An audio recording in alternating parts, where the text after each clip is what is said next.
Hey guys, आप सभी दोस्तों का बहुत बहुत स्वागत करते हैं आज के इस नए से वीडियो में दोस्तों। ठीक है, तो आज हम क्लास करने जा रहे हैं इकोनॉमिक्स का क्लास नंबर अगला है दोस्तों। ठीक है, और पढ़ाई हो रहा है, आप सब दोस्त जानते ही हैं कि टैक्सेशन दोस्तों। ठीक है, तो चलिए हम उस टैक्सेशन वाले क्लास को करते हैं, उसके बाद आप सब दोस्तों को बताते हैं कि आज कुछ क्या सीखने को मिला है दोस्तों। ठीक है, तो चलिए पढ़ते हैं, उसके बाद आप सब दोस्तों को बताते हैं। ठीक है दोस्तों, चलिए मिलते हैं हम।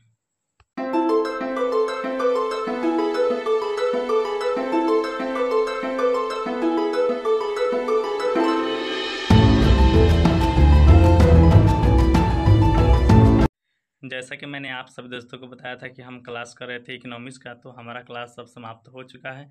अब बात करना है कि आज के क्लास से क्या कुछ नया सीखने को मिला है दोस्तों। ठीक है, तो चलिए आपको बताते हैं बारी बारी से दोस्तों। ठीक है, जैसा कि मैंने पिछले वाले क्लास में आप सभी दोस्तों को बताया था कि कैपिटल गेन टैक्स थोड़ा सा पढ़ाई हुआ है, उसके बाद उस क्लास को वेंड अप कर दिया गया दोस्तों। ठीक है, वहीं से आज की क्लास की शुरुआत हुई है दोस्तों। तो आइए आपको बताते हैं कैपिटल गेन टैक्स यानी कि पूंजी लाभ कर क्या होता है।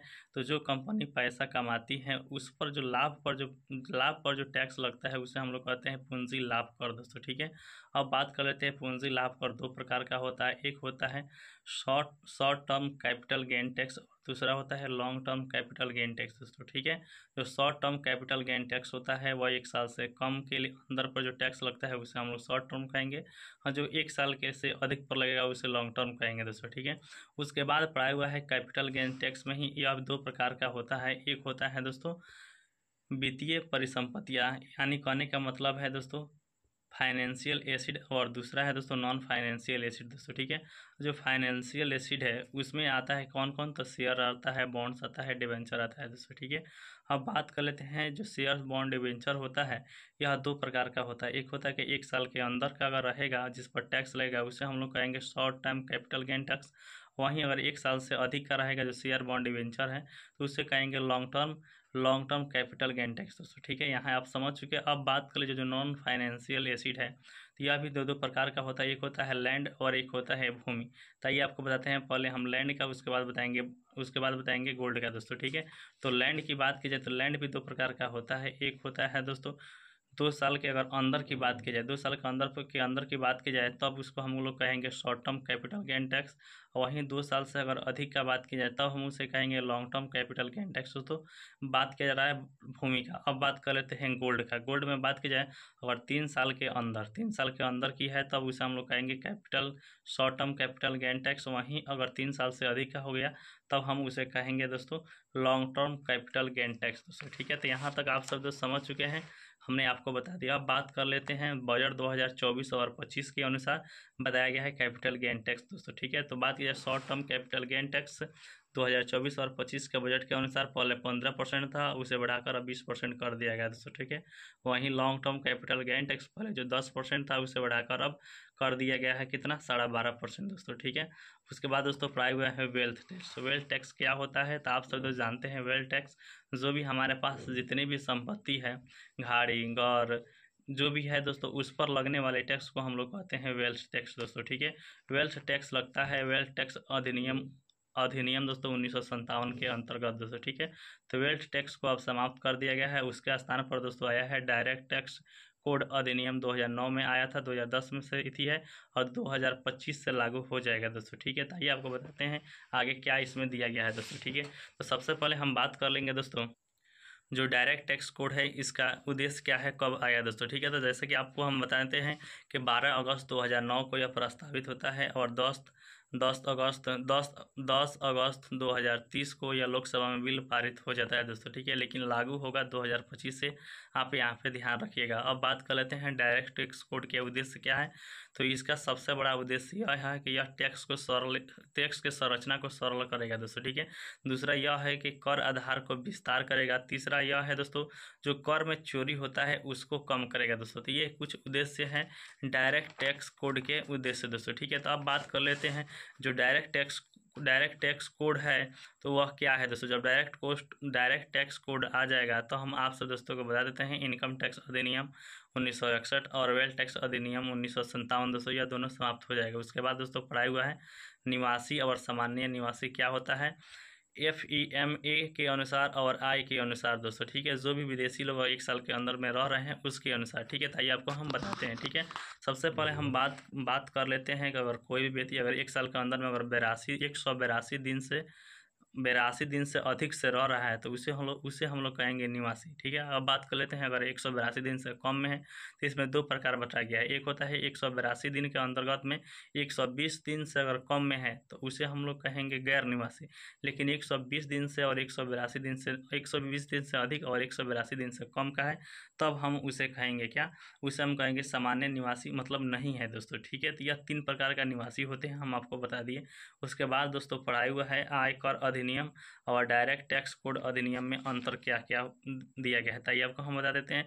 तो सबसे पहले हम बात कर लेते हैं दोस्तों जो आपका था फाइनेंशियल ईयर और उसके बाद था असेसमेंट ईयर दोस्तों, ठीक है। तो जो हमारा इनकम टैक्स एक्ट था उसको अब समाप्त कर, उसमें था, ठीक है, यह दोनों। लेकिन जब से आ जाएगा डायरेक्ट टैक्स कोड दोस्तों तो उसमें सिर्फ रहेगा फाइनेंशियल ईयर। और उसके बाद दोस्तों निवासी स्टेटस में हमने आपको बताया है कि निवासी, गैर निवासी और सामान्य निवासी इनकम टैक्स अधिनियम 1961 में था, लेकिन डायरेक्ट कोस्ट अधिनियम में सिर्फ निवासी और गैर निवासी रहेंगे दोस्तों, ठीक है। वहीं बात जब टैक्स ऑडिट की थी, इसमें टैक्स ऑडिट करता था सिर्फ इनकम टैक्स अधिनियम में CA करता था, लेकिन अब इसमें करने लगेगा दोस्तों, CA करेगा, CS करेगा और कॉस्ट अकाउंटेड करेगा दोस्तों, ठीक है। अब बात कर लेते हैं जो आपका वितरित आयकर पर लगने वाला टैक्स है, जैसे कि LIC म्यूचुअल फंड, तो पहले इसमें कर माफ था दोस्तों, ठीक है। लेकिन जब से आ जाएगा डायरेक्ट कोस्ट अधिनियम तो यह इसमें 5% लगेगा दोस्तों टैक्स। उसके बाद दोस्तों टैक्स ऑन अल्ट्रा रिच, जो अधिक व्यक्ति आय वाले थे, जो 10 करोड़ से अधिक वाले आय व्यक्ति थे, उस पर टैक्स दोस्तों लगता था, 30% टैक्स लगता था, 5% सरचार्ज लगता था। लेकिन अब डायरेक्ट कर दिया है आपको 35% टैक्स पे करना है दोस्तों, ठीक है। यहाँ तक आप समझ चुके हैं तो वीडियो को लाइक कर चैनल को सब्सक्राइब कर लीजिए। उसके बाद थोड़ा टॉपिक पढ़ाया हुआ है, आपको हम 2 मिनट में बता देते हैं। एक टॉपिक पढ़ाया हुआ है जिसका नाम है दोस्तों लाभांश वितरण कर दोस्तों। यह क्या होता है, वह टैक्स जो कंपनी अपने शेयर धारकों को लाभांश के वितरण पर देती है दोस्तों, ठीक है। यह 2020 में समाप्त कर दिया गया है, यह पहले 15% दिया जाता था दोस्तों, ठीक है। उसके बाद दोस्तों पढ़ाया हुआ है प्रतिभूति लेनदेन टैक्स यानी कि सिक्योरिटी ट्रांजैक्शन टैक्स। यह क्या होता है, जब कोई निवेशक प्रतिभूति शेयर बॉन्ड आदि खरीदता और बेचता है उस पर लगने वाले टैक्स को हम लोग कहते हैं प्रतिभूति लेनदेन टैक्स दोस्तों, ठीक है। उसके बाद एक और छोटा सा टॉपिक पढ़ाया हुआ है जिसका नाम है न्यूनतम वैकल्पिक और यानी कि मिनिमम दोस्तों अल्टरनेट टैक्स। यह क्या होता है दोस्तों, यह 1997 से 98 ईस्वी में पेश किया गया था और यह 0 लाभ वाली कंपनी पर लगता है। कितनी भी कंपनी होती है वह लाभ को दिखाती ही नहीं है दोस्तों, तो उस कंपनी को कह दिया गया है कि आपको 15% टैक्स देना ही होगा दोस्तों, ठीक है। उसके बाद पढ़ाया हुआ है ग्लोबल मिनिमम टैक्स। यह क्या होता है कि जो बड़ी बड़ी कंपनियां हैं, MNC कंपनियां हैं, उसको भी जैसा कि यहाँ पे न्यूनतम अल्टरनेट टैक्स वाले में बता दिया कि आपको 15% टैक्स देना है, तो वहीं जो बड़ी बड़ी कंपनियां, विदेशी कंपनियां, उनको बता दिया गया कि आपको 15% टैक्स देना है। और जो 0 वाली कंपनियां दोस्तों, 0 लाभ वाली कंपनियां हैं उसको। उसके बाद दोस्तों पढ़ाई हुआ है हवाला क्या होता है दोस्तों, गैर कानूनी रूप से पैसा को इधर से उधर पहुंचाना दोस्तों, उसे लोग कहते हैं हवाला दोस्तों, ठीक है। उसके बाद एक छोटा सा और टॉपिक पढ़ा हुआ है टैक्स हेवन। जिस देश में टैक्स लगता है लेकिन बहुत कम लगता है, वैसे देश को हम लोग कहते हैं टैक्स हेवन दोस्तों, ठीक है।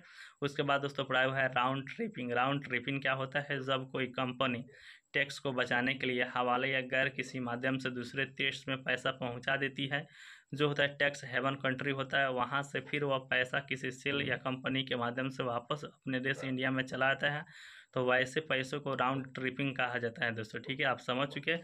उसके बाद दोस्तों पढ़ाया हुआ है डबल टैक्सेशन अवॉइड एग्रीमेंट दोस्तों, ठीक है। तो यह क्या होता है दोस्तों, हिंदी में इसे कहते हैं दोहरा कराधान बचाव समझौता।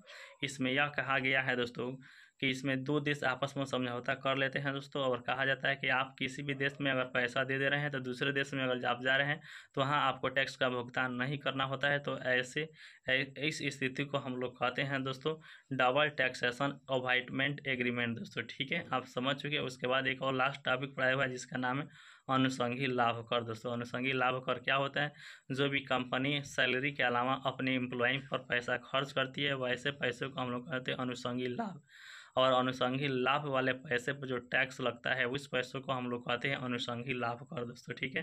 तो यहीं तक कंप्लीट पढ़ाई हुआ है। आपको कैसा लगा यह वीडियो नीचे कमेंट कर बता दीजिएगा। मिलते हैं नेक्स्ट वीडियो में, तब तक के लिए thank you, must welcome video इतना वॉच करने के लिए।